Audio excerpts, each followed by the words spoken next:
नमस्कार, आप देख रहे हैं दोपहर टॉप 10। आपके साथ मैं हूं अर्चना सिंह। अयोध्या में मुख्यमंत्री योगी आदित्यनाथ ने कहा कि राम जन्मभूमि का समाधान सिर्फ संवाद से ही निकलेगा। Supreme court fast track court पर विचार कर रहा है। इसके साथ ही उन्होंने कहा कि मैं पहले राम का भक्त हूं और इसीलिए मैं बार बार अयोध्या आता हूं और बार बार आता रहूंगा। उन्होंने ये भी कहा कि सकारात्मक राजनीति से ही राम मंदिर का हल निकलेगा। आपको बता दें, दिगंबर अखाड़े के महंत सुरेश दास ने कहा कि अब राम मंदिर बनाने को लेकर कोई बहाना नहीं चलेगा। राम मंदिर के मसले को लेकर सरकार को गंभीर होना होगा। फास्ट ट्रैक कोर्ट की व्यवस्था सुप्रीम कोर्ट अपने स्तर पर भी तैयार करने जा रही है। संवाद से समाधान हो अच्छा होगा और इस संवाद को बनाने के लिए दोनों पक्षों को आपस में मिलना चाहिए। जिस दिन अयोध्या में राम जन्मभूमि विवाद का समाधान हम संवाद से करेंगे, दुनिया की वे ताकतें जो भारत को मजबूत नहीं होने देना चाहती हैं, उनके लिए सबसे बड़ा शोक का दिन होगा वह जिस दिन राम जन्मभूमि में समाधान हम संवाद के माध्यम से निकालेंगे। और उस दिन दुनिया के अंदर भारत दुनिया की एक उभरती हुई ताकत के रूप में दुनिया के सामने इस बात को मजबूती के साथ कहने में सफल हो सकती है कि नहीं, भारत दुनिया की एक ताकत है। जो लोग तोड़ना चाहते हैं, जो लोग बांटना चाहते हैं, जो लोग नहीं चाहते कि भारत विकास के इस अभियान का हिस्सा बन सके, भारत दुनिया की एक आर्थिक महाशक्ति के रूप में स्थापित हो सके, भारत की सांस्कृतिक और आध्यात्मिक परंपरा दुनिया के अंदर फैले, वे लोग ही नहीं चाहते कि अयोध्या में आपसी संवाद से हम समस्या का समाधान निकालें। और इसीलिए हमें इन बाधाओं को दूर करने के लिए स्वयं पहल करनी होगी। और मैं फिर अपील करूंगा, इस संवाद को बनाने की दिशा में एक बृहद स्तर पर पहल प्रारंभ होनी चाहिए। दोनों पक्ष पहल प्रारंभ करेंगे तो सरकार के स्तर पर जिस भी प्रकार के सहयोग की आवश्यकता पड़ेगी, सरकार हमेशा चाहेगी कि जन भावनाओं के अनुरूप जन विश्वास पर खरा उतरने में हम लोग सफल हों और उस दिशा में हम लोगों का पूरा सहयोग होगा, भरपूर सहयोग होगा। अयोध्या, काशी, मथुरा, वृंदावन, नैमिषारण्य या फिर जितने भी हमारे चाहे चित्रकूट हो, प्रयागराज हो या विंध्यवासिनी धाम हो या देवी पाटन का धाम हो, ये जितने भी पवित्र तीर्थ स्थल हैं, इन सब का विकास होगा। भौतिक विकास के साथ साथ सांस्कृतिक विकास की ओर इन्हें अग्रसर करने के लिए हम लोग संकल्पित हैं। अयोध्या से जहां सीएम योगी आदित्यनाथ ने साफ किया कि अयोध्या राम की भूमि है और वो बार बार अयोध्या आते रहेंगे। सीएम योगी ने कहा, अयोध्या दुनिया को नया रास्ता दिखा सकता है और मानवता के विकास की नई भूमिका भी निभा सकता है। योगी आदित्यनाथ ने कहा कि राम केवल भारत के नहीं बल्कि राम की पूजा भारत से बाहर इंडोनेशिया और थाईलैंड जैसे देशों में भी की जाती है। योगी ने अयोध्या के विकास पर जोर देते हुए कहा कि यहाँ का विकास हर किसी का दायित्व है। मैं पूज्य संतों की समाधि में जाकर के उन्हें श्रद्धांजलि व्यक्त न करूं, यह अजीब सा प्रश्न था। और अयोध्या क्यों नहीं आऊंगा? मैं बार बार अयोध्या आया हूं और बार बार अयोध्या आऊंगा और मुझे लगता है किसी को भी इसमें आपत्ति नहीं होनी चाहिए। जिस राम की महिमा दुनिया के अंदर गाई जा रही हो, उस राम की महिमा को जानने, उस भगवान राम की महिमा को नजदीक से देखने का अवसर अगर किसी व्यक्ति को प्राप्त हो तो उसको उससे वंचित नहीं होना चाहिए। इसलिए मैं बार बार अयोध्या आता हूं, आगे भी आऊंगा। नए राष्ट्रपति रामनाथ कोविंद के शपथ ग्रहण के बाद पढ़े गए भाषण को लेकर आज राज्यसभा में जबरदस्त हंगामा हुआ। राष्ट्रपति ने दीनदयाल उपाध्याय की तुलना महात्मा गांधी से की थी, जो कांग्रेस को रास नहीं आई। और आज राज्यसभा में आनंद शर्मा ने इस पर सवाल उठाए, जिसके जवाब में अरुण जेटली उन पर भड़क गए और दोनों के बीच काफी देर तक नोकझोंक हुई। राष्ट्रपति के भाषण में जवाहरलाल नेहरू और इंदिरा गांधी का नाम न लेने पर भी कांग्रेस भड़क गई। इसके अलावा कांग्रेस के 5 सदस्यों के निष्कासन के खिलाफ भी सड़क पर आज यूथ कांग्रेस के कार्यकर्ता उतरे और प्रदर्शन किया।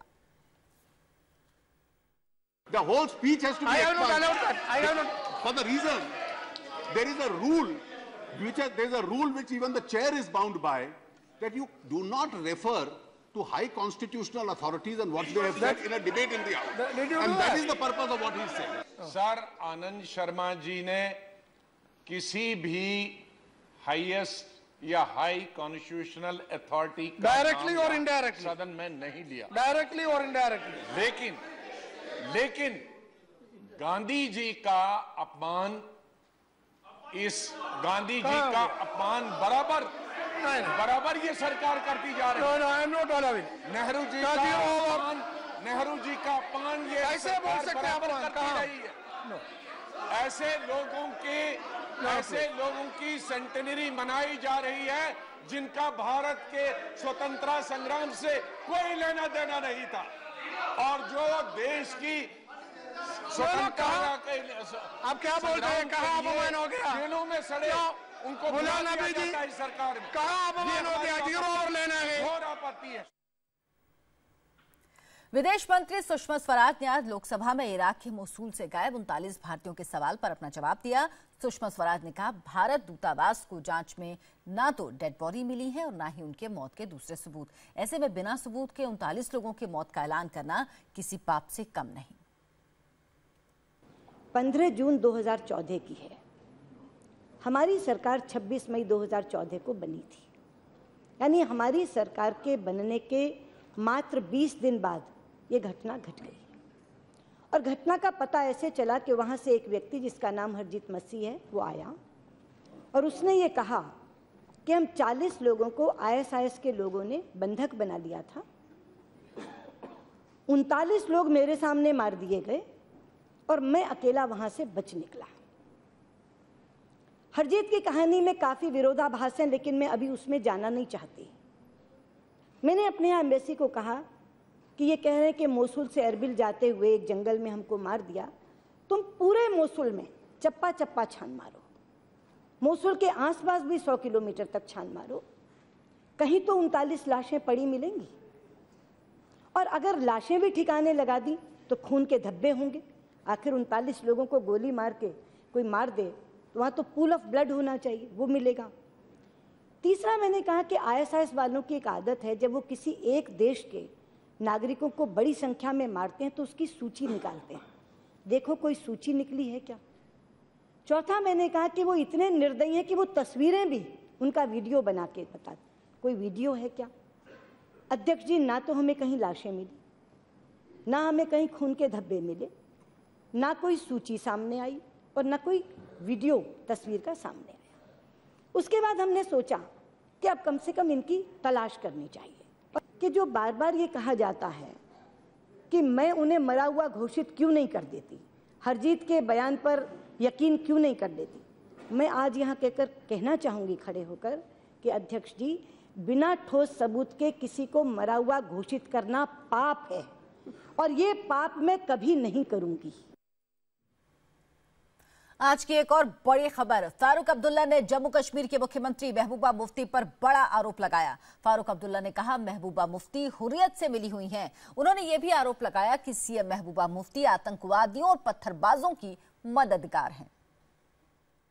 बहुत बड़ी साजिश है रियासत में उथल पाथल पैदा करना और नेशनलिस्ट पार्टीज को खत्म करना। आप ये कह रहे हैं कि पीडीपी हुर्रियत कॉन्फ्रेंस को प्रश्रय देती है, उसको क्यों नहीं देती है? क्या इसमें कोई शक है आपको? जो उनको 27 सीटें आई हैं साउथ से, वो किसने दी उनको? इसीलिए जिस दिन आप गिलानी साहब को गिरफ्तार करेंगे, देख लीजिए ये क्या करेगी।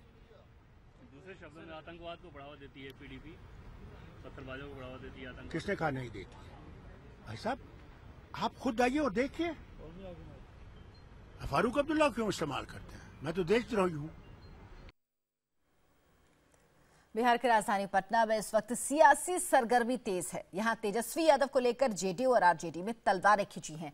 इस वक्त आरजेडी की मीटिंग चल रही है, जबकि नीतीश कुमार ने भी आज ही जेडीयू विधायकों की बैठक बुलाई है।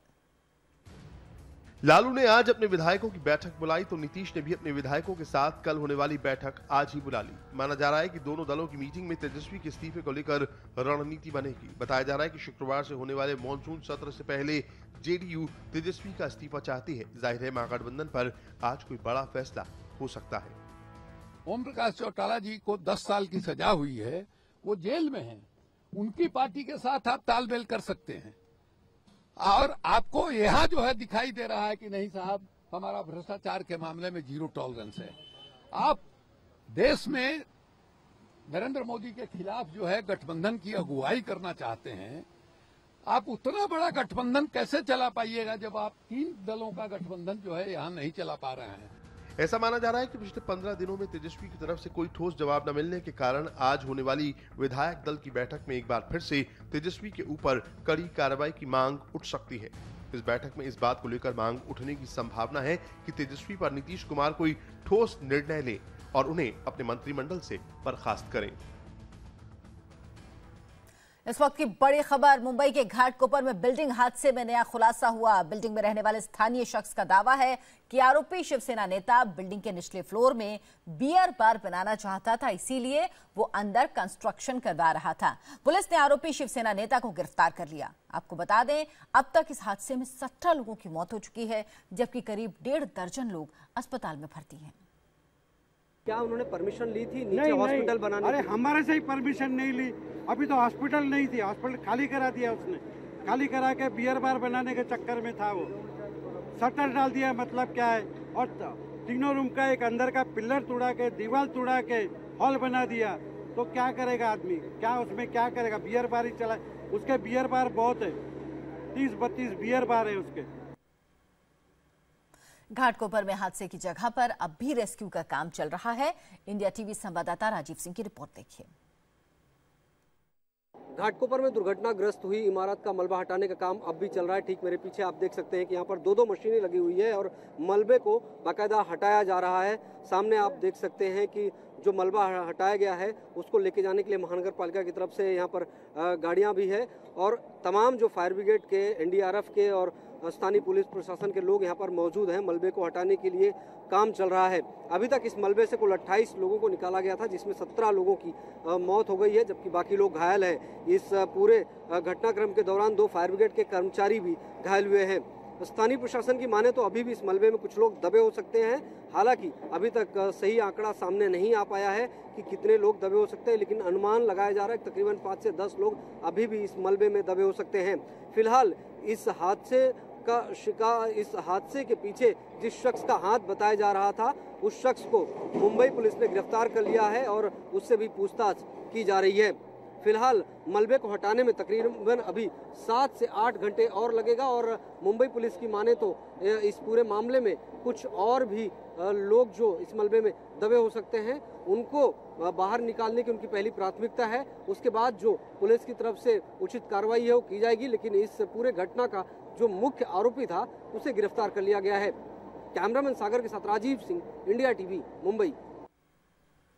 दिल्ली में आज हाईवे पर एक दर्दनाक हादसा हो गया। एक डंपर ने इनोवा को टक्कर मारी, जिसमें एक ही परिवार के 5 लोगों की मौत हो गई।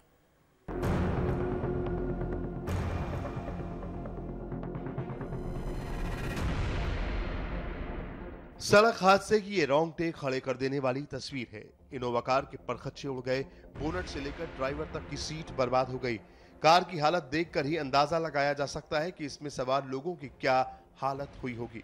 ये भयानक सड़क हादसा हुआ है दिल्ली के नेशनल हाईवे 24 पर। तेज रफ्तार डंपर सड़क की दूसरी तरफ से आ रहा था और डिवाइडर तोड़ते हुए वो दूसरी तरफ आ गया, जहां उसने इनोवा को सामने से टक्कर मार दी। कार 2 से 3 बार पलटकर बुरी तरह क्षतिग्रस्त हो गई और इसमें कार सवार 5 लोगों की मौके पर ही मौत हो गई। तो आज बिहार में सियासी पारा गर्म है। आरजेडी ने अपने विधायकों की बैठक बुलाई थी। इस बैठक के बाद लालू यादव एक प्रेस कॉन्फ्रेंस कर रहे हैं, जिसमें उन्होंने कहा नीतीश ने तेजस्वी यादव से इस्तीफा नहीं मांगा है।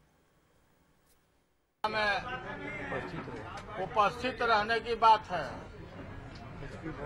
नीतीश कुमार ने तो इस्तीफा मांगा ही नहीं है, आप बढ़िया से जानते होंगे। अब विधानमंडल ने तय नहीं है। नीतीश कुमार ने तो हमसे इस्तीफा तेजस्वी से मांगा ही नहीं है। ऑप्शन पर 0 टॉलरेंस की बात हो रही है कि नीतीश कुमार अभी ये सब इसके लिए डिस्कशन के लिए हम नहीं है। हमारी बैठक हुई और वो बैठक का जो निर्णय हुआ, महागठबंधन बड़ा मुश्किल से 5 साल तक चले और नीतीश को भारतीय जनता पार्टी का जो लाल टपक रहा है सारी चीजों पर हमारा नजर है। एक एक चीज को मैं समझता हूं और इसलिए महागठबंधन के नेता हैं नीतीश कुमार, कोई आदर का भाव हम चर्चा भी नहीं किया, नहीं माना है। समर्थन भी नहीं किया है तेजस्वी यादव का कि वो जो भी इल्जाम लगा है उस पर आपके साथ न आपके परिवार के साथ हमारे ऊपर है यार, हमारे ऊपर है मिस्टर प्रकाश, बहुत लोग रूप कर रहे हो, सब गतिविधि तुम्हारी हमको मालूम है, समझे। ये क्वेश्चन ये सब मत करो, समझे। पार्टी का निर्णय हुआ, हमारा पार्टी का निर्णय है बात मत करिए। और नीतीश कुमार नेता हैं गठबंधन के, 20 बार हम लोग बोल चुके हैं, हमको और तेजस्वी को जहाँ बोलना होगा वहाँ बोलेंगे। लालू जी ये कहते हैं कि गठबंधन में दरार तो पड़ गई, यदि वो एक स्वर में कह रही है कि सफाई देना पड़ेगा, राजद ये सब आप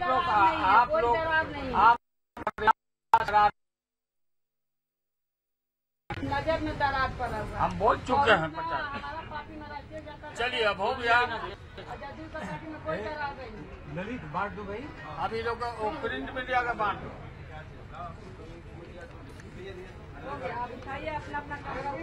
चलो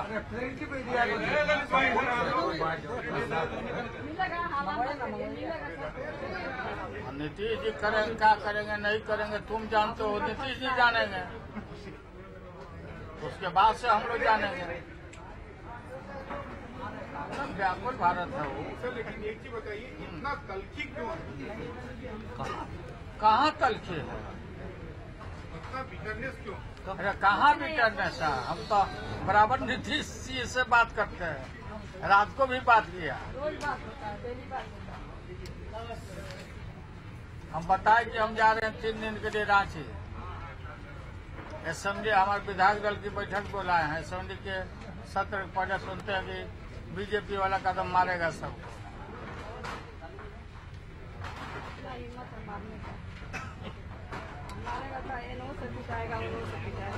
हम गठबंधन बनाए हैं, महागठबंधन बनाए हैं, नीतीश को मुख्यमंत्री बनाए हैं, हम क्यों ढा देंगे भाई नीतीश कुमार को? अगर वो बोझ नहीं लेना चाहता है तो उतना जानेगा नीतीश कुमार। नीतीश तो हमको साफ साफ बोला, तेजस्वी को भी बोला, 5 साल के लिए हमारी सरकार हम लोग बनाए थे। साफ साफ हम ये बताना चाहते हैं कि हमारी तरफ से कोई इस तरह का बात नहीं है, मैंने बता दिया।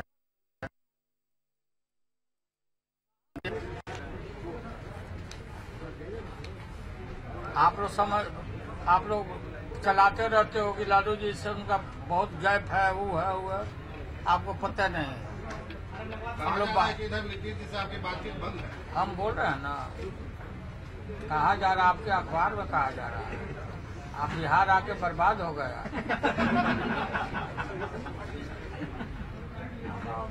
अब चलिए बंद करिए।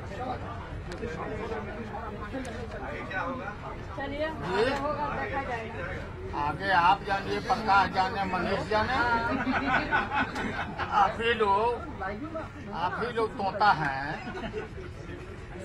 आप सीबीआई का डायरेक्टर बना हुआ है प्रकाश। नहीं उनको बता, हटाओ।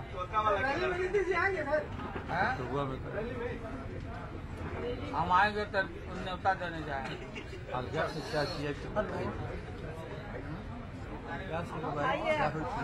चलिए बंद करिए, हमको जाना है।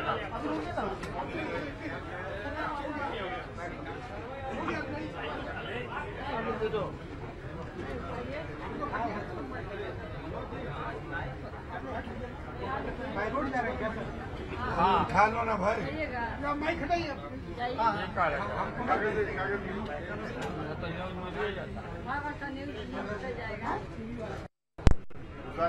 टीवी वाला सब है एकदम। गाड़ी तो उड़ा देगा और वहाँ उत्तर प्रदेश जो है सब मीडिया वाला को खदेड़ के पीटा और थाली छीन लिया, खदेड़ दिया, नहीं बोलता।